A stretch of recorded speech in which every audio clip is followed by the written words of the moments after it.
Hi, and welcome to Chamber Chat. I'm Amy Holthouse, the president of the Wayne County Area Chamber, and I'll be your host today. My guests will be Jason Whitney from the Innovation Center, Dan Sileo and Belinda Bergen from SugarCreek, and also my interns for the summer, Katie Robinson and Carolyn Correa. Thank you for joining us, and my first guest is Jason Whitney. Thanks for being here today. Hey, always a good time. Good. Lots of exciting things happening at the Innovation Center downtown. Most of the time I think we hear about entrepreneurs and new businesses and startups, but you have some exciting news about students. Yeah, one of our action plans for 2015 was to reach out to students and try and encourage them to learn new skills as well as be entrepreneurs in the future. So we created a relationship with AT&T Indiana. I met the president of their regional market at a conference, and he sent his external affairs officer over. Ooh. We made a really great combination, a really good connection, and he said, I've got this grant opportunity through our national foundation. Let's see if we can figure out a way to do something fun in Richmond. So we saw a need for teaching computer science and coding in the elementary school and high school levels, something that we weren't currently doing in our community, but we saw in other communities in the Indianapolis area. So they worked with us to create a plan and submit an application to their national foundation. So we were awarded a grant through their foundation. It's the first technology-based grant they've awarded nationally. So we're really excited to partner with them on this, and they think it's something that they can roll out statewide once we implement it here locally. Wow, so you'll be kind of the poster child for the program and kind of leading the way in the state. That's fantastic. Yeah, it's really exciting, and it gives us access to their PR people and their expertise and their technical knowledge, but it also creates an opportunity for our high school kids. We're starting off with 9th graders, so we're partnering with Richmond High School, and they've recently implemented some AP computer science courses. So we're hoping this will kind of be a feeder program into those AP computer science courses to increase the AP scores for those kids when they're juniors and seniors. So then will you be going to the students at the school, or will they be coming to the Innovation Center? No, it'll be at the Innovation Center. That was one of the things. There's FCC guidelines and all that kind of stuff, and it couldn't be in a school, but we can have it at the Innovation Center, which is great. Gets those kids into our building and exposes them to our environment, because it's kind of unique for Wayne County and Eastern Indiana. And they'll come in, and the grant's going to be able to buy all the technology needed, because we know we have a technology gap in our community a lot of times, and then it'll help to provide, some shirts and some food and stuff like that. And we're real excited to bring in a young female to teach the class, which is a pretty interesting opportunity. So expose them to females in technology. That's great. Well, I agree. I think it's great to get the kids outside the school. Yeah. They're learning a lot of wonderful things there, but to get actually into a different environment and see what folks are doing in business, expose them that way as well, let alone to the knowledge that you'll teach them is wonderful. You do have a lot of exciting things going on at the Innovation Center for them to learn from, just even in observing. So. Yeah, and one of the portions of the program will be having guest speakers come in that do cool things in our community. There's a lot of people that work in my building and work on our block downtown that have really cool jobs that do global things that people don't ever realize, because they don't sell a lot of stuff locally. So that's going to be a neat opportunity to expose them to those professionals. It is a lot of fun. We do our morning breakfasts that we co-sponsor, if you will, and it's amazing to me how many adults come into your building and have really no idea what's happening on Main Street. And it's an exciting way to get people involved and engaged, and let alone the students, the parents will become more aware, so it's a great opportunity.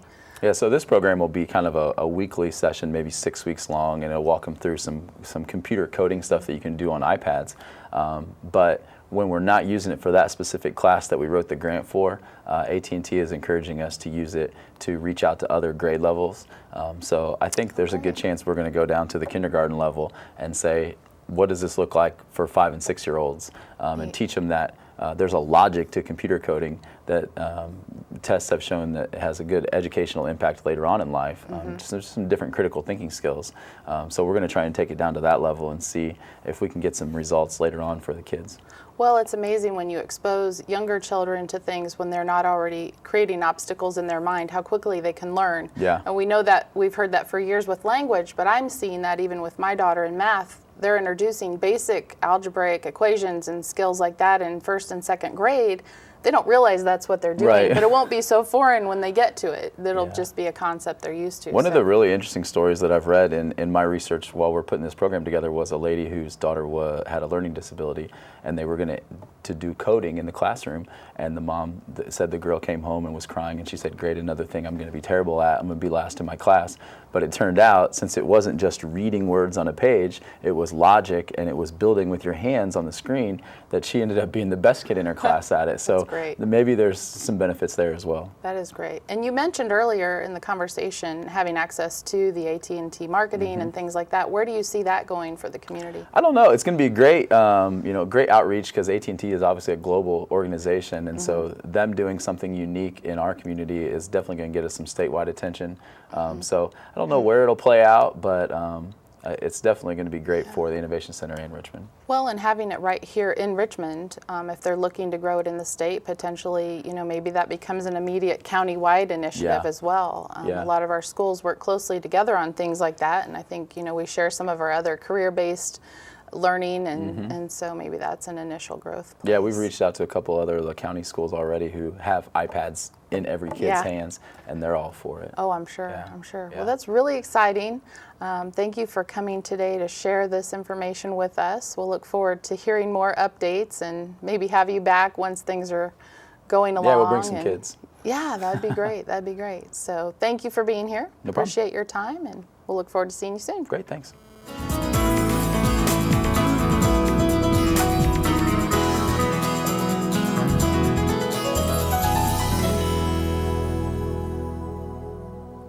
Joining me now, I have Dan Sileo and Belinda Bergen from SugarCreek.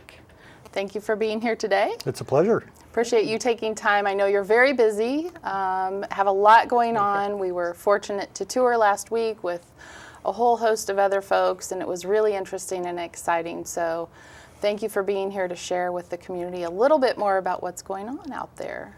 No problem. We enjoy being here, enjoy being part of the community. Thank you. You have jumped in with both feet, and we really appreciate you being here. You've already been a huge part of the chamber, and we've enjoyed your company here in the county and look forward to many more years of sharing this space and community together. So, Dan, you're Vice President of Manufacturing, is that correct? Yes, for that's SugarCreek. correct. And Belinda, we've just met, so share with me a little bit more about you and how you've come to be here and what you're going to do. My primary job responsibility will be the technician or operator of the Armor Enox, or the sous vide system that we currently have, which is a massive piece of equipment.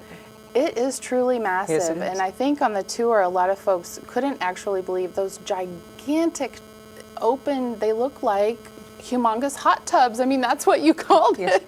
They're just huge, and and then you fill them with water, and it's a water, would you call it basting, or what would you? Well, it's actually sous vide stands for under vacuum in French, and so we'll actually put the product under vacuum, and then that's done in a different room, and then on to Belinda, we send the product, and she will actually load the tanks and cook. So there are 39 trays in each tank, and it will handle about 11,000 pounds of product. 11,000. And then there's 4,700 gallons of water in it, and so yeah, it's about 9 feet deep. Each one of those tanks are.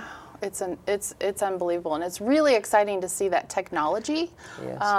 That's a European, is it French? A French system? Well, it's European. European? Yes, So- it's very prevalent in Europe. And as always, there's a lot of trends that come from Europe over here, Sure. whether it's aseptic packaging or different types of packaging. So we're trying to help mainstream it, because it is here in the U.S. in boutique. In terms of the way that we'll apply sous vide, and then of course sous vide is also applied a lot of times to deli logs, bolognas and hams and things like that. Okay, so are you excited to be there? Yes, extremely excited. It's exactly everything I've worked my entire life, I think, to move forward for me, and I can see myself actually retiring from this company. So wonderful. And you are a local Yes, I am. person. I'm from You're from the area, Yes, so we're I am. excited to see you hiring and getting people in place and moving along the path of getting going. And I know you've had lots of inspections and visitors and lots going on. So to me, part of the really exciting, and maybe for you, I don't know, just the whole culture of what you're doing out there is also. Oh yes, I absolutely love it. It's one of those things that I've been familiar with in my previous life, probably around 1995. So to revisit this again is really exciting. So I hope that I can bring a lot more to the team. And, So share that with me a little bit about what excites you about the culture and how it's different from maybe where you've been. The high performance work team is truly that. It is a team effort. We make the decisions. Dan is just a pretty little object that sits there in his office and actually guides us. Wow, that hurt. Well, pretty. And we have that opportunity to actually make the decisions ourselves as a team, and we truly do. We've actually become very cohesive, and we've made some difficult decisions, and we continue to do so. Well, and Dan, you shared with us on the tour last week, even some of the engineering decisions were changed by the floor team, and you moved some things around to make it more effective. It's a great story. And so when we talk about what the technicians can do when they're out on the floor, we are working with another company, and we'll be running their product. It will be one of the first things we run, Spam Snacks. And it's basically a dehydrated Spam, and actually it's gotten pretty good reviews. And so we're going to help Hormel run that product. As we were putting the product in or getting ready to put it in, the first 5 technicians that we brought on site were 5 maintenance technicians. And we normally think of those people that are high skilled, and you call them in when something breaks and they put on their capes and they fly in and they save the day. Well, these guys went out there and we said, hey, we have Hormel coming in. We'd like to show you what we're doing. And they went out and they swept the room down. And you say, "Ooh, okay, that's a little different." And then they took blue tape and they outlined on the floor by reading the blueprints where the equipment was going to go. Okay. And based on that, we had 4 pages of follow-up that we could go back and work with Hormel and say the flow doesn't work. Wow. And then it continued when the equipment came in and we actually placed it. You don't necessarily know all the little bump outs, cabinets and things on the equipment, and we couldn't move stuff around. So we said, move the equipment. And they did. And you want to see engineers freak out?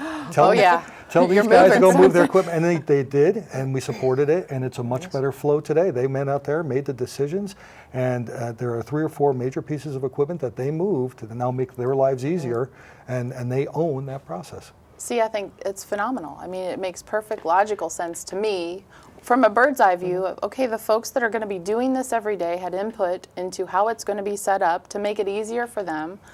They're going to be more efficient, happier about their space. It seems like a lot of great work to me. It's about heart and it's about trust. And it really comes down to you've got to believe that most people have the right heart, that they want to do the right thing. And then you have to trust that they're going to go do it. And actually in our values, trust is the center value now as we talk it. And the story for that is we walked in, when I walked in, I said, well, the first thing we're going to do is not have a time clock. So there's not a time clock in the facility. We're a little bit of freaking out folks about that, I bet. Yeah, but we've worked through it. The company is extremely supportive. To me, it's a great feeling to come to a company that's supportive. We have a whole model that we'll be following. It's an empowerment model. And allows us to look at how we're doing with the teams and have them grade us as leadership to say, hey, you're not really upholding your end of the bargain and supporting us to move forward.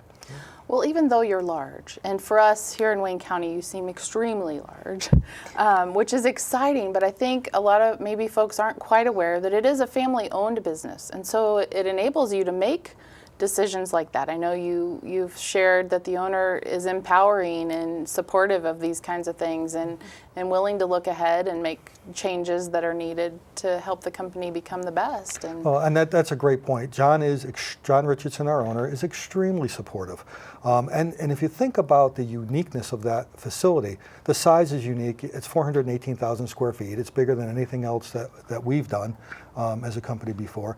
The equipment, the sous vide process, the infrared baking, a very large piece, 4,000 pounds of meatballs an hour type of stuff. Meatballs. Yeah, that's a lot of meatballs. That's a spicy. Anyways, but then the work system. So what he's doing is he's trying to look to the future and be sustainable in terms of making sure the company is here.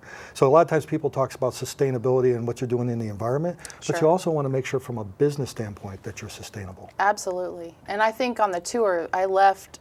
I've been fortunate enough to be there a handful of times, and last week when we left, I thought, gosh, this is just the best of the best. Everything that you're doing, it seems that you're striving to be at the top and to be innovative and to just really go that extra mile to do the right thing, and that was very apparent when we left the other day. So yeah, we want to be here for a long time, be a part of this community. We want to provide 400 to 500 careers for this community. We don't provide jobs, we provide careers. And we want to be around, and we want to be a good corporate citizen. We want people to say, when they talk about SugarCreek, say it with a smile on their lips. Well, I sure do. Thank you both for being here.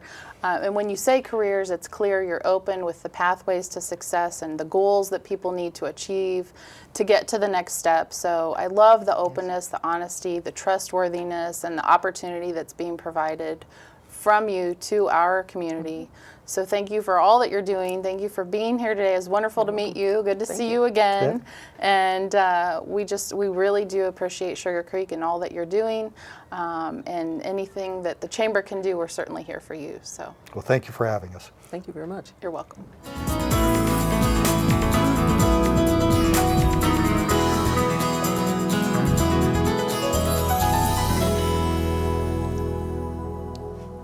I now have the great pleasure of introducing to you the Wayne County Area Chamber of Commerce interns for this summer. I have Caroline Correa and Katie Robinson, along with our very own Trevor Okerson. So welcome to you all. Thank you. Thank you for being here today. This is Caroline and Katie, and of course Trevor. If you could, ladies, please share with the audience where you went to school and what you're doing and what your internship's about. Okay. I interned at the Chamber my entire senior year at Northeastern High School, and I'm lucky enough to be back here for the summer. And I plan on attending Miami University in the fall with my twin brother Lee. And I plan on majoring in marketing and minoring in management and leadership. Fantastic. And Katie, how did you arrive in our office? So I'm originally from Richmond, Indiana. I graduated in 2013, so now I am a junior at Butler University, majoring in communications and minoring in digital media production.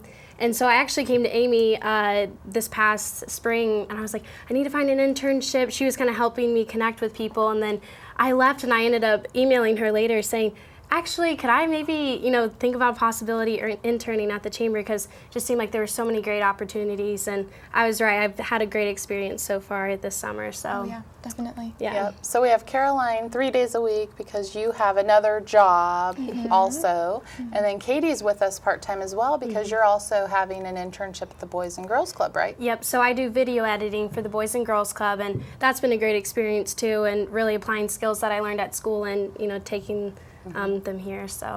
Yeah. Well, as you both have come to learn, and Trevor knows well, at the Chamber we emphasize internships, apprenticeships, and work studies and things like that through our Business Education Committee. We're really working hard to connect businesses and students and vice versa. So it's wonderful to have both of you with us. I think internships are a fabulous way to jump in and really learn about day-to-day business and get exposed to lots of different things. Yeah. And you guys may not be aware, but Trevor had some wonderful internship opportunities before coming to the Chamber as well. Yes, while I was a student at Ball State, I had an internship at Marion Business Development in Ireland, and that opportunity led me to the International Center in Indianapolis, which is a nonprofit, which then led to another opportunity in the mayor's office of Indianapolis. And because of that, those experiences really prepared me to take on my role in the Chamber. And it's a great opportunity. They're really good ways to make connections. Definitely agree. Yeah. So was that part of your goal? Did you see this as an opportunity to make connections? A lot of folks, especially when you're younger, don't realize the value that lies in that type of work. Or were you thinking more about work skill experience? Yeah, I'd say, I know from going to Butler University, they really emphasize you need to get an internship, and I kind of kept putting it in the back of my mind, and, finally doing it, I had, no idea really what to expect, and just seeing all the networking opportunities I've already had, and getting to meet different business people in the area, and that's just, going to lead me for future opportunities by meeting all these different people in the Richmond community, so. So hopefully we'll pull you back after graduation. You'll be one of our young entrepreneurs or one of our... And one of the things that I think both of you have really done is they've both embraced their role with the Chamber. So you've seen them out and about volunteering at our events, coming to our events, which is humongous because a lot of times those are above and beyond what they would be doing during their average workday. So hopefully you guys have made a lot of great connections, and I certainly think you have. Yeah, definitely. So how do you feel about the transition from when you were with us during the school year, it was a part of your classwork and for credit, and so you would come to us maybe for an hour and a half a day, and we would have small projects or maybe a large project that would take a while to work on, Yeah. knowingly so. How does it feel to be more involved in hours, I guess, to really see projects from beginning to end and to be there? Is it I absolutely big love difference? It's a huge difference because I get to go to meetings with you guys that I wasn't able to before because they were maybe a lunch meeting or later in the day. And I also get to work on projects with Katie. And so we get to work a lot together about logos and graphic design, and that has been so much fun. Yes. Well, I would like to credit you both with that. I think there's been a wonderful chemistry between the two of you, teaching and learning from each other in the different areas that you have. And of course, Trevor, with his marketing expertise, has been an excellent tool for you both. And so we're thrilled to have you. And for those in the community who have not met you, hopefully they'll get to before you head off back to college. And I echo what Trevor said in congratulating you and taking full advantage of the opportunity and being present. That's a big part of just being there whenever you can be to take advantage of what's going on around you. So. Well, we just want to thank you guys for giving us this opportunity. It's been a great experience and great for us to take back to school with us. So Yes. thank you. So what is next for the two of you? I will be attending Miami, and hopefully I will have internships with you guys again or other internships with my college career, and I'd like to see where marketing will take me. Yeah, and mine just going back to school at Butler, going to be a junior, and actually I'm in 2 different clubs there, so it's exciting that, using my graphic design skills and video editing skills that I've gained this past summer and kind of bringing it to those clubs, and so just kind of continue with that and hopefully get some more internships in Indianapolis while I'm there. We'll see. Yeah. So, yeah. Well, and for the Chamber as a whole, looking ahead, we would love to invite you back anytime we have an event. You're welcome to come volunteer. We have a lot of events coming up on the horizon. September is our Community Improvement Awards Luncheon, which is always exciting. We look at projects throughout the county that have happened. It's not a calendar year event. We look from April to April, so we'll be celebrating those projects. And then October is always home of the Taste of Wayne County, which is a really exciting event, and we look at ways of engaging any member in that, whether it's a for-profit, a nonprofit, a restaurant, retail, the arts, you name it. And of course, then we'll be heading into fall, and National Manufacturing Day is coming up. We'll be working on that with Ivy Tech, the EDC, A-House Tool and Engineering, and there are a couple of other manufacturing BNF facilities Plastics, that I are think. excited to be J.M. giving Hutton. tours. J.M. Hutton, BNF Plastics. Yeah, that'll be really exciting. And I think when we talk about National Manufacturing Day, we've done some little things here in the county, but we're trying to make it a little bit bigger presence this year. We got ahead of the game, and there's a lot of support from that because everyone's doing it that day all across the nation. So it's a big deal. We're looking forward to that and getting as many students involved as Yes, possible. this year we're really making a concentrated effort to approach students as another career pathway to success. Wonderful. Well, ladies, thank you. It's a pleasure as always. Thank you, Trevor, for being here. And I'd like to thank my other guests, Jason Whitney, Dan Sileo, and Belinda Bergen, for joining us on Chamber Chat today. Thank you to all of you for tuning in. We appreciate your time and interest in the Wayne County Area Chamber and what we're doing for you.